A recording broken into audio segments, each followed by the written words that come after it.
Hey everyone, welcome back to my channel. My name's Alicia, and here on this channel we talk about all things books and bookish content. If that's something you like, be sure to give this video a thumbs up sometime while you're watching, and if you please, subscribe to my channel. Today's video I'm going to be sharing a rather large Scholastic book fair haul. I let my two children, they shopped, and then I also shopped for myself. My son is in 1st grade, he'll be in 2nd grade next year, and my daughter is in 4th grade going into 5th grade next year. And I'll be sharing their picks first, and then we'll jump right into sharing what I picked up for myself, which she'll probably read too. Alright, to get started, we'll start with my son's books. He is a big time video game kid. He loves Mario, Super Smash Brothers, he likes Splatoon, Minecraft, just all the things. My daughter actually really likes Animal Crossing too, so he does play that a little bit with her. But he's really into Mario. I think that's probably his favorite. So he picked up Ready, Set, Play. And this is kind of like a graphic novel or comic book. It's got all kinds of tips and tricks and history about the games. And this book fair this spring was a buy one get one, so he actually got 2. And then the next thing he picked up, he is a very early reader, and he picked up Dog Man. And again, buy one get one, so he got 2. I love these books for his age, and even for my daughter. She really likes graphic novels as well, but it is written in like a comic book format. So I think it's a good bridge between picture books when they're very small and moving on into the larger chapter books. It looks like a pretty thick book, and while these can sometimes be intimidating for kids when they see this thick of a book, when they open it up and it's written in these little blocks and it has such beautiful pictures and it's colorful and fun and it's about something that interests them, I think it really encourages them and motivates them to read.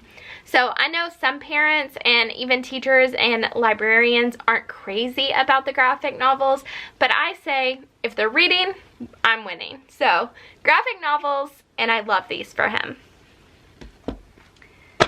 That is the only books he picked up for himself. So now I'm going to show you what my daughter picked up. The very first thing she got is The Babysitter's Club, and it is also a graphic novel. If you watched my last video, I shared her summer book reads for a middle schooler. I'll have that linked either up above in the cards or down below in the description box.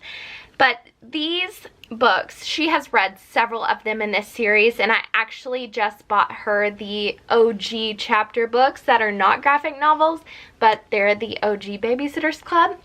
And I thought, since she's read all of these graphic novels and she's loved them so much, and she watched the Netflix series, I thought these would be perfect. So again, she picked this one up. I think she's already read it a couple of times. I think she read it the day she got it. So these are quick reads, and she's read them multiple times.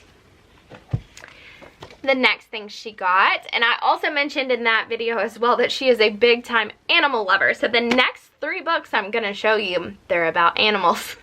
So this one is actually from The Dodo, and they're a rather large YouTube channel sharing all about animals and their love for them and promoting animal well-being. And my daughter watches that show or that YouTube channel all the time. And so when she saw this one, she went ahead and snagged it from the book fair. And this one is about 50 odd couples, and it shows all these different all these different animal relationships that you wouldn't necessarily think are a traditional animal relationship. But it gives you all kinds of fun facts about the animals. And it's just a really sweet little book to flip through. The next one is absolutely adorable as well. It's The Cutest Puppies Ever. And I remember when we would go to the book fair as a kid, they would have these just out on the tables and you could flip through them. And I remember looking at things like this all the time. So this one gives little fun facts about the puppies. And she's crazy about dogs. So I was not surprised to see this one in her book haul. I mean, look. And then the very last one she picked up is another little animal flip-through book. It's called Itsy Bitsy Cuties, and it has all these little bitty animals in there. And we've actually read through quite a bit of this one together already. There's some super cute small animals in here. So that's it for the books that my kids picked up for themselves. I gave them each a budget, and what's really cool about shopping with Scholastic Book Fair now is they have an e-wallet program, and so I was able to load a certain amount into each of their accounts online. I could do it from home and just log in there and give them a budget. Then when they were at their Scholastic Book Fair that was set up at their school library, they were able to go in and shop and just check out using that e-wallet. I think that was really smart on Scholastic's part. That way kids aren't losing money or sending checks to the school. It was so convenient, and I really appreciate that from Scholastic. Now, moving on to the books that I asked their librarian to shop for me. I sent her a list of some of the books that I would like from the book fair, and she was so kind to go ahead and pick those up for me and send them home with my kiddos. Unfortunately, due to the circumstances of the life we're living in right now, I was not able to go physically to the book fair myself, so their librarian was sweet enough to go ahead and help me out with my shopping. Now, the very first one I picked up is My Survival, A Girl on Schindler's List, and this was actually written by a girl who survived a concentration camp during the Holocaust. I love historical fiction, especially when it's a middle grade read. I love the way that they're handled. So this one, I watched a YouTube video that was a interview with the author, and this one just sounded so good. It was about how this 11-year-old girl was forced out of her home when the Nazis invaded Poland, and she worked as a slave laborer. And then she was able to be saved because she was placed on Schindler's List. So I'm looking forward to reading this. This is one of my favorite time periods to study and read about. So I'm really looking forward to this one. The next one I got because again, buy one, get one free. I had one more book to pick out, and so I snagged Jubilee. I got this one more so for Cadence, my daughter, because again, she loves animals, and I thought this one sounded really sweet. Judith, or Jubilee, as her beloved Aunt Cora calls her, stopped talking years ago when her mother left home. Now she speaks only when she's alone or to her faithful dog. She communicates with everyone else in gestures and taps and by drawing cartoons. This year, 5th grade, is one of the big changes. She's leaving her small special class for a regular one. There she finds a maybe friend, a boy who doesn't mind that she doesn't talk. But Judith longs to speak and to see her mother again. Maybe this year, when so much is changing, Judith will find her mother and her voice. So the girl and her love for dogs, and she's going into 5th grade. I think she'll really relate to this one, and I think she'll like it. Now this next one, I actually worked at a middle school library for a while. I actually saw this one in the fall of 2018 when it came to that Scholastic Book Fair, and it's called Resistance. I thought this book sounded great then, and I'm really glad that it was available this year for me to pick up. This is about a Jewish teenager living in Nazi-occupied Poland. Again, one of my favorite time periods to read and learn about. She becomes a courier, and she travels between isolated Jewish ghettos of Poland. She smuggles food and documents and even people across the line. So these young kids, they're working together to form a resistance, and it says, when faced with the Nazis' evil, some choose to resist. And it's just a story about how even when you're young, you can make a difference. And I just thought this one sounded excellent. Looking forward to reading this one. And actually, the next one is by the same author, and it's called Words on Fire. When the most dangerous act of resistance was carrying a book. And this one is about a girl named Audra. She's always avoiding the occupying Russian soldiers who insist that everyone must become Russian. They have banned Lithuanian books, religion, culture, and even the language.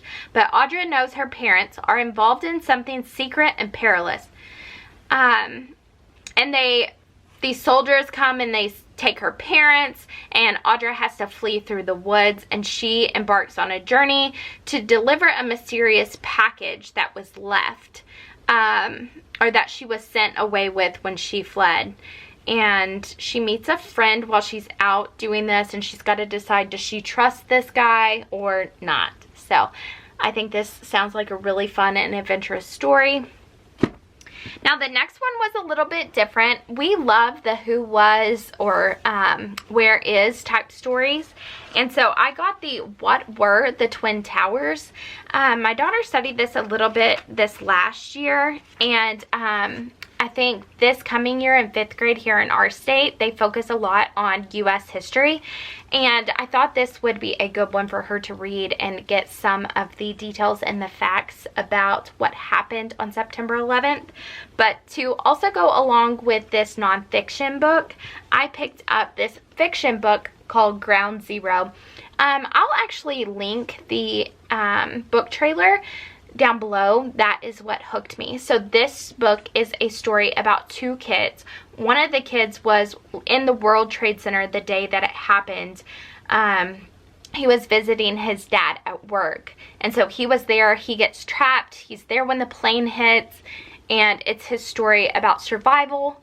And then the other side of this story, the other part of this story, was about a little girl around the same age as the boy who was in the building, but she's in Afghanistan, and her world was torn apart that day as well. So this is a story about both of their lives, and this is a very different presentation of it, I think. I've never read a fiction style book about that day. I was in the middle of recording that, and I'm not really sure what happened, but my SD card completely erased pretty much that entire video.